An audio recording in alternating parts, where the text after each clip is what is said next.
Hello guys, അപ്പോൾ തുടങ്ങാം. This is book channel. അപ്പോൾ ഇതുവരെയും എൻ്റെ ചാനൽ സബ്സ്ക്രൈബ് ചെയ്യാത്തവരുണ്ടെങ്കിൽ മറക്കാതെ സബ്സ്ക്രൈബ് ചെയ്തേക്ക്, ഫ്രണ്ട്സുമായിട്ട് റെക്കമെൻഡ് ചെയ്തേക്ക്, കമൻറ്റ് ചെയ്തേക്ക്, ലൈക്ക് ചെയ്തേക്ക്, ഹൈപ്പ് ചെയ്തേക്ക്. 2026 ജനുവരി 10 റിലീസ് ചെയ്ത ഇന്ത്യൻ തമിഴ് ഭാഷ പൊളിറ്റിക്കൽ ഹിസ്റ്റോറിക് ഡ്രാമ ആക്ഷൻ ചിത്രമാണ് പരാശക്തി. SK ശിവകാർത്തിയനാണ് പ്രധാന വേഷത്തിലെത്തുന്നത്. മറ്റു കഥാപാത്രങ്ങളായ രവി മോഹൻ, അഥർവ, ശ്രീലീല എന്നിവരും എത്തുന്നുണ്ട്. സ്പെഷ്യൽ അപ്പിയറൻസിലായിട്ട് റാണ ദഗുപതി, ബേസിൽ ജോസഫും എത്തുന്നുണ്ട്. ഈ സിനിമ ഇരുതി സുട്രു സൂര്യപുട്ട് സംവിധാനം ചെയ്ത സുധാ കങ്കരയാണ് ചെയ്തിരിക്കുന്നത്. ഡോൺ പിക്ചേഴ്സിന്റെ ബാനറിൽ ആകാശ് ഭാസ്കരനാണ് സിനിമ പ്രൊഡ്യൂസ് ചെയ്തിരിക്കുന്നത്. GV പ്രകാശ് കുമാറിന്റെ മ്യൂസിക്കാണ് സിനിമയ്ക്ക് നൽകിയിരിക്കുന്നത്. ഡിസ്ട്രിബ്യൂഷൻ ചെയ്തിരിക്കുന്നത് റെഡ് ജയന്റ് മൂവീസ് ആണ്. അപ്പോൾ സിനിമ വരുന്നത് 1965 തമിഴ്നാട്ടിൽ ഒരു ആൻറ്റി ഹിന്ദി ഇമ്പോസിഷൻ നടക്കുന്നു. അതിനെ ബേസ് ചെയ്തിട്ടാണ് ഈ സിനിമ. ഒരു ട്രൂ ബേസ്ഡ് റിയൽ സ്റ്റോറിയാണ് ഈ സിനിമ എത്തുന്നത്. വളരെ നന്നായിട്ട് എടുത്തിട്ടുണ്ടോ എന്ന് ചോദിച്ചാൽ അല്ല, പക്ഷെ വളരെ മോശമായിട്ടാണ് എടുത്തിട്ടുണ്ടോ എന്ന് ചോദിച്ചാലും അതുമല്ല. ഒരു ആവറേജ് വർത്തായിട്ടാണ് എനിക്ക് പരാശക്തി തോന്നിയത്. ഫസ്റ്റ് ഹാഫ് നന്നായിട്ടുണ്ടായിരുന്നു, പക്ഷെ സെക്കൻഡ് ഹാഫിലേക്ക് പോയപ്പോൾ ആ ഒരു ലെവൽ ബിൽഡപ്പ് ആ സിനിമയ്ക്ക് എത്തിയോ എന്ന് ചോദിച്ചാൽ ഇല്ല. പിന്നെ ഏറ്റവും എടുത്ത് പറയാനുള്ളത് ഇതിലെ ഇൻ്റർവെൽ സീനായിരുന്നു. കിട്ടിലൻ ഗൂസ് ബംസ് സാധനമായിരുന്നു. ലിറ്ററലി എനിക്ക് ഗൂസ് ബംസ് ചെയ്തു. ശിവകാർത്തിൻ്റെ ഒരു സൂപ്പർമാൻ എഫക്റ്റിലുള്ള ഒരു സീനുണ്ട്, നിങ്ങൾക്കത് കാണുമ്പോൾ മനസ്സിലാവും. കിട്ടിലൻ സീനായിരുന്നു. എനിക്ക് പ്ലോട്ടിനേക്കാളും പറയാനുള്ളത് ഈ സിനിമയിലെ എല്ലാവരുടെ പെർഫോമൻസ് ആണ്. ഞാൻ പ്രതീക്ഷിച്ചതിലുപരി ശിവകാർത്തിൻ്റെ പെർഫോമൻസ് നന്നായിട്ടുണ്ടായിരുന്നു ഈ സിനിമയിൽ. ഇമോഷണൽ സീൻസൊക്കെ ശിവകാർത്തിയൻ വളരെ നന്നായിട്ട് ഈ പടത്തിൽ അഭിനയിച്ചിട്ടുണ്ട്. അതായത് നന്നായിട്ട് കുറേ നേരം ഇമോഷണലായിട്ട് സെൻറ്റിയായിട്ട് കരയുന്ന സീൻസൊക്കെ നന്നായിട്ട് ഉണ്ടായിരുന്നു. ആൻഡ് ആ ലുക്ക് വൈസൊക്കെ വളരെ യങ്ങായിട്ട്, വളരെ വിൻറ്റേജ് ആയിട്ട്, വളരെ ക്യൂട്ടായിട്ട് ശിവകാർത്തിയൻ ഈ സിനിമയിലുണ്ടായിരുന്നു സത്യം. കാരണം ഞാൻ കണ്ടപ്പോൾ കുറേ ഇങ്ങനെ നോക്കി നിന്നു. കാരണം സൂപ്പറായിട്ട് ആ ഡ്രസ്സിങ്ങും കോസ്റ്റ്യൂമൊക്കെ ആൻഡ് ആക്ടിങ്ങും നല്ലതായിട്ട് സൂപ്പറായിട്ട് ചെയ്തിട്ടുണ്ടായിരുന്നു. ഇതിൽ എനിക്ക് പിന്നീട് ഏറ്റവും ഇഷ്ടപ്പെട്ടത് രവി മോഹൻ. കിട്ടിലൻ വില്ലനിസം, സൂപ്പർ വില്ലനിസം. ആ ഒരു മുടി ഇങ്ങനെ ഇട്ടിട്ടാണ് രവി മോഹൻ വരുന്നത്. പിന്നെ ഒരു എന്താ പറയുക, ഒരു തമിഴനൻ തന്നെയാണ്. പിന്നെ അതിലൊരു ബാക്ക് സ്റ്റോറി ഉണ്ട്, അത് നിങ്ങൾ സിനിമ കാണുമ്പോൾ മനസ്സിലാവും. അപ്പോൾ ആ രവി മോഹൻ്റെ ആ വില്ലനിസവും ആ ഒരു എന്താ പറയുക, ഒരു മനസാക്ഷി ഇല്ലാത്ത വില്ലനാണ്. അങ്ങനത്തെ ഒരു വില്ലൻ ക്യാരക്ടറാണ്. നന്നായിട്ട് തന്നെ ചെയ്തിട്ടുണ്ട്. ആ ലുക്ക് വൈസും രവിമോഹൻ സൂപ്പറായിരുന്നു. ഗ്ലാസ്സൊക്കെ വെച്ച് നടന്നു വരുമ്പോൾ കിടിലനായിട്ടുണ്ടായിരുന്നു. പിന്നെ ശിവകാർത്തിയും ശ്രീലീല തമ്മിലുള്ള ഒരു റൊമാൻറ്റിക് കുറച്ച് സീൻസും കാര്യങ്ങളൊക്കെ ഉണ്ട്. ഞാൻ ലിറ്ററലി വിചാരിച്ചത് അത് ബോറായിരിക്കും, ഈ സമയം വെറുതെ പോകുന്നതാണ്. ബട്ട് അത് അവർ ഒരുപാടൊന്നും കാണിക്കാതെ, ഒട്ടും മുഷിപ്പിക്കാതെ നല്ല കുറച്ച് റൊമാൻറ്റിക് സീൻസൊക്കെ ആ സിനിമയോട് അവർ ചേർത്തിട്ടുണ്ട് കഥയോടൊപ്പം തന്നെ. ഇതിൽ അഥർവയും എത്തുന്നുണ്ട്. അഥർവ ശിവകാർത്തിൻ്റെ അനിയനായിട്ടാണ് വരുന്നത്. അഥർവയും ശ്രീലീലയും ശിവകാർത്തി എല്ലാവരും ഈ പോരാട്ട വീര്യന്മാരാണ്, പോരാടാൻ വേണ്ടി നടക്കുന്ന ആൾക്കാരാണ്. അപ്പോൾ രവിമോഹനാണ് ഈ വില്ലൻ, ഒരു പോലീസ്, ഒരു എന്താ പറയുക, സെൻട്രലിൽ നിന്ന് വരുന്ന ഒരു പോലീസ്, ഒരു വില്ലൻ ടൈപ്പാണ്. അപ്പോൾ മൊത്തത്തിൽ ഈ പടത്തിൽ വരുന്നത് ഈ സിനിമയുടെ ക്ലൈമാക്സിൽ തന്നെ അവർ പറയുന്നുണ്ട്.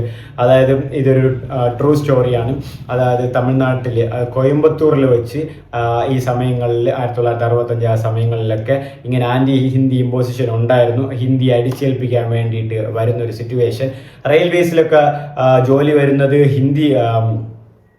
ഇംഗ്ലീഷ് പത്രങ്ങളിൽ വരുന്നു, ഹിന്ദി പത്രത്തിൽ വരുന്നു, പക്ഷെ തമിഴ് പത്രങ്ങളിൽ വരുന്നില്ല, അവഗണിക്കുന്നു. തമിഴിനല്ല, ഇനി ഹിന്ദിയെ മാത്രമേ ഇവിടെ ഒഫീഷ്യൽ ലാംഗ്വേജ് ആക്കൂ, ആൻഡ് അഡീഷണൽ ലാംഗ്വേജ് ആയിട്ട് ഇംഗ്ലീഷും മാത്രമേ ഉണ്ടാവൂ. അല്ലെങ്കിൽ ഇംഗ്ലീഷും പറ്റില്ല, ഹിന്ദി മാത്രം, ഒള്ളി ഹിന്ദി. അതായത് ഇപ്പോൾ നടക്കുന്ന പോലെ അടിച്ചേൽപ്പിക്കുക എന്നുള്ളതാണ് എന്നൊരു സിറ്റുവേഷനാണ് അവിടെ നടന്നത്.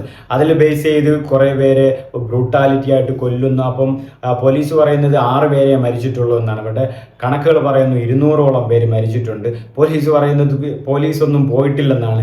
ബട്ട് ഇവിടെ ലിറ്ററലി മിലിറ്ററി വരെ എത്തിയെന്നാണ് റിപ്പോർട്ട്സുകളൊക്കെ അറിയിക്കുന്നത്. അതുമായിട്ട് ബന്ധപ്പെട്ട് ഒരു എന്താ പറയുക, തുടക്കം തൊട്ട് തന്നെ സിനിമ വളരെ സീരിയസ് ആയിട്ടാണ് പോകുന്നത്.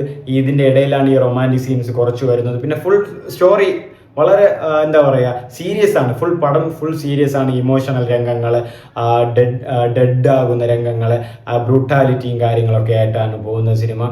അപ്പോൾ സത്യത്തിൽ പിന്നെ അവസാനം വരുന്നുണ്ട്, എല്ലാവർക്കും ഈ നാട്ടിൽ ജീവിക്കുന്നവർക്ക് അവരുടെ ഇഷ്ടമുള്ള ലാംഗ്വേജസ് സംസാരിക്കാം, അവരുടെ ഫ്രീഡം അവർക്ക് യൂസ് ചെയ്യാം, ഇംഗ്ലീഷിന് അഡീഷണൽ ലാംഗ്വേജ് ആയിട്ടും യൂസ് ചെയ്യാം എന്നുള്ളത് അവർ പറയുന്നുണ്ടായിരുന്നു. അപ്പോൾ ഇത് എന്താ പറയുക, ഇങ്ങനെ പഴയമ്പയിലും ഈ പഴയ സമയങ്ങളിൽ ഇതുപോലൊക്കെ നടന്നു എന്ന് പറയുന്നുള്ള ഇതൊക്കെ വളരെ സങ്കടമുള്ള കാര്യങ്ങളാണ്. കാരണം അതുമായിട്ട് ഒരുപാട് പാവപ്പെട്ട അപ്പാവി ജനങ്ങൾ ബുദ്ധിമുട്ടിയിട്ടുണ്ട്. അപ്പോൾ ആ ഒരു എന്താ പറയുക, ഒരു കോർ തിയറി അല്ലെങ്കിൽ ആ ഒരു ട്രൂ ബേസ്ഡ് തീർച്ചയായിട്ടും സിനിമയിൽ കൊണ്ടുവന്നത് വളരെ ഒരു നല്ലൊരു കാര്യം തന്നെയാണ്. മൊത്തത്തിൽ പിന്നെ ജി വി പ്രകാശിൻ്റെ മ്യൂസിക് സൂപ്പറായിട്ട്, ജി വി പ്രകാശിൻ്റെ ആ BGM ഒക്കെ ലിറ്ററലി കത്തിച്ചിട്ടുണ്ട്. ആ ഒരു ഇൻ്റർവെൽ സീനിലും അല്ലെങ്കിൽ അഥർവ ഒരു സിറ്റുവേഷൻ ഉണ്ടാകുമ്പോൾ ഞാൻ പറയുന്നില്ല, അങ്ങനെ വരുന്ന സീനിലൊക്കെ ആ BGM കാര്യങ്ങളൊക്കെ സിനിമയിൽ ഒട്ടാകെ സൂപ്പറായിട്ട് തന്നെ ജി വി പ്രകാശ് ചെയ്തിട്ടുണ്ട്. പാട്ടുകൾ നന്നായിട്ടുണ്ട്. ആ ഫസ്റ്റ് നമുക്കാന കാലം എന്ന പാട്ടുണ്ടായിരുന്നു, കിടിലം പാട്ട്. എന്നെ ഫസ്റ്റ് യൂട്യൂബിൽ കേട്ടപ്പോൾ വലിയ ഇൻട്രസ്റ്റ് ഒന്നും കേട്ടിട്ടില്ലായിരുന്നു. ഇപ്പോൾ തിയേറ്ററിൽ കേട്ടപ്പോൾ നല്ല ഒരു വൈബ്, ആ ഒരു ലിറ്ററലി നല്ലൊരു വൈബ് ആയിരുന്നു. പിന്നെ ആ സിനിമയിൽ കുറച്ച് കാര്യങ്ങളൊക്കെ ഉണ്ട്. Prime ministers, parliament, orders, court, അങ്ങനെ കുറച്ച്, കാരണം പൊളിറ്റിക്കൽ പടമാണല്ലോ, അങ്ങനെ കുറച്ച് കാര്യങ്ങളും ഇതെല്ലാം സിനിമയിലുണ്ട് താനും. പക്ഷെ എന്നിരുന്നാലും ഫുൾ തൃപ്തിപ്പെടുത്തിയായിട്ട് എനിക്ക് തോന്നിയിട്ടില്ല സിനിമ. ഞാൻ പറഞ്ഞില്ലേ, ഫസ്റ്റ് ഹാഫിൽ നന്നായിട്ട് പോയിട്ട് ആ ഒരു ഇൻ്റർവെല്ലും കത്തിച്ച് നിർത്തിയിട്ട് സെക്കൻഡ് ഹാഫിൽ കുറച്ച് ഒരു മുഷിച്ച് ഒന്ന് പോകുന്നുണ്ടായിരുന്നു. അത് എനിക്ക് ലിറ്ററലി ഇഷ്ടപ്പെട്ടില്ല. ആൻഡ് സ്പെഷ്യൽ അപ്പിയറൻസ് ആയിട്ട് റാണ ദഗുപതി വരുന്നുണ്ട്, ബേസിൽ ജോസഫ്. അപ്പോൾ റാണ ദഗുപതിയുടെ സീന് കൊള്ളായിരുന്നു. പക്ഷേ ബേസിൽ ജോസഫിൻ്റെ സീൻ എനിക്കൊരു കല്ലുകടി സീനായിട്ടാണ് തോന്നിയത്. എന്താ പറയുക, ഒരു വെറുപ്പിച്ചിട്ടുണ്ടെന്ന് വേറെ പറയാൻ. എനിക്കത് കണ്ടിട്ടൊന്നും തോന്നിയില്ല. നിങ്ങൾക്ക് കണ്ടിട്ട് ആ സിനിമ കണ്ടിട്ട് നിങ്ങൾക്ക് എന്തെങ്കിലും തോന്നുവാണെങ്കിൽ നിങ്ങളത് അഭിപ്രായം ചെയ്തേക്ക്. മൊത്തത്തിൽ ഈ സിനിമ എങ്ങനെയുണ്ടെന്ന് ചോദിച്ചാൽ കണ്ടന്റ് വൈസ് അവർ പറയാനുള്ളത് അവർ പറഞ്ഞിട്ടുണ്ട്. എന്നിരുന്നാലും ഇടയ്ക്കെവിടെയോ ആ ഒരു എൻ്റർടൈൻമെൻറ്റ് ഫ്ലോ അല്ലെങ്കിൽ ആ ഒരു കണ്ടന്റ് അടിച്ച് പോകുന്ന ഒരു ഫ്ലോ എവിടെയോ മിസ്സായതുപോലെ എനിക്ക് തോന്നി. പിന്നെ പീരീഡ് വൈസ് കുറച്ചുപേരെ പൊക്കിയടിക്കുന്നത് കൊണ്ട് താക്കിയടിക്കുന്നത് കൊണ്ട് അത് നിങ്ങൾക്ക് പടം കാണുമ്പോൾ മനസ്സിലാവും. ഞാനത് പറഞ്ഞ് നിങ്ങളെ വെറുതെ ഉള്ള എല്ലാ കഥകളും പറഞ്ഞു തരുന്നില്ല. പിന്നെ ഇതിൽ ഞാൻ പറഞ്ഞില്ലേ, പ്രൈം മിനിസ്റ്റേഴ്സ് കുറേ വരുന്നുണ്ട്, അത് നിങ്ങൾക്ക് സിനിമ കാണുമ്പോൾ മനസ്സിലാവും. പിന്നെ ഈ ട്രെയിൻ സീക്വൻസും ഫൈറ്റൊക്കെ കൊണ്ടായിരുന്നു. ഫസ്റ്റ് വരുന്ന ട്രെയിൻ സീക്വൻസ്, അതായത് ഇൻട്രോ കഴിഞ്ഞ് ഒരു ട്രെയിൻ സീക്വൻസ് ഉണ്ട്, അത് നന്നായിട്ടുണ്ടായിരുന്നു. പിന്നെ ക്ലൈമാക്സ് ഫൈറ്റ് എനിക്ക് അത്ര ഇഷ്ടപ്പെട്ടില്ല. ആ ഒരു ട്രെയിൻ സീക്വൻസും കാര്യങ്ങളൊന്നും അത്രയൊന്നും ഇഷ്ടപ്പെട്ടില്ല. പിന്നെ മൊത്തത്തിൽ സിനിമയിൽ കുറച്ച് എന്താ പറയുക, ഒരു ഓവർ ചളിയടിക്കുന്ന സീൻസുകളുണ്ട്. കാരണം ഓവർ ഡ്രമാറ്റിക് ആയിട്ട് പോകുന്ന സീൻസുകളും കാര്യങ്ങളൊക്കെ ഉണ്ട്. പിന്നെ നിങ്ങൾ കണ്ടിട്ട് പറ എങ്ങനെയുണ്ട് സിനിമയെന്ന്. മൊത്തത്തിൽ എനിക്കൊരു ആവറേജ് പുറത്തായിരുന്നു സിനിമ.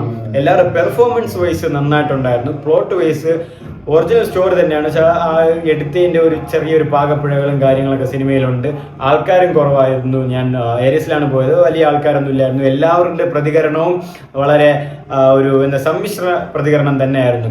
കാരണം ഞാൻ പടം കണ്ടപ്പോൾ എൻ്റെ സെയിം തോട്ട് തന്നെയായിരുന്നു എല്ലാവർക്കും. ആ പടം പോരല്ലേടെ, ആ പടം കുഴപ്പമില്ല എന്നുള്ളൊരു തോട്ടായിരുന്നു എല്ലാവർക്കും. കാരണം ആരെയും ഫുള്ളി സാറ്റിസ്ഫൈഡ് ആയിട്ടില്ല പടം. അപ്പോൾ നിങ്ങൾ കണ്ടിട്ട് എങ്ങനെയാണ് എന്താണെന്ന് പറഞ്ഞേക്ക്. പടം മൊത്തത്തിൽ എനിക്കൊരു വൺ ടൈം വാച്ചബിൾ ആയിട്ട് തന്നെയാണ് തോന്നിയത്. ഇപ്പോൾ നിങ്ങൾ പറയും വൺ ടൈം വാച്ചബിൾ ആണെന്നോ എല്ലാ പടവും. ഞാൻ പറഞ്ഞൊരു ആവറേജ് വാർത്തയാണ്. നിങ്ങൾക്ക് പരാശക്തി, പൊങ്കൽ, എനിക്ക് തോന്നുന്നു തീർച്ചയായിട്ടും ഇത് ഒരുപാട് ഹൈ ആകുമെന്നൊന്നും എനിക്ക് തോന്നുന്നില്ല ഈ പടം. അപ്പോൾ നമ്മൾ കണ്ടു തന്നെ അറിയണം എന്താണ് സംഭവിക്കാൻ പോകുന്നതെന്ന്. അപ്പോൾ ഇനിയും ഇതുപോലുള്ള മൂവി റിവ്യൂസും കാര്യങ്ങളായിട്ട് വരാം. അപ്പോൾ bye bye guys, love you ഉമ്മ.